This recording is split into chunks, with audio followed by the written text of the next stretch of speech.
Deadline 5 মে 2013, ঘড়িতে মধ্যরাত।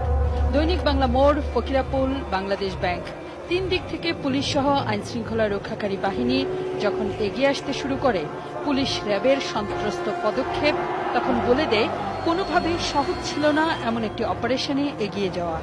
সামনের পথ তখনও হেফাজতে ইসলামের কর্মী সমর্থকে পূর্ণ।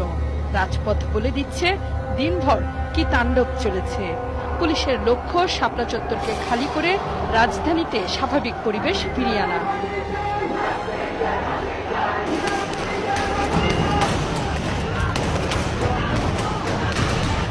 শুরু হয় অপারেশন। সেই অপারেশনের সাথে ছিল ৭১-এর ক্যামেরা।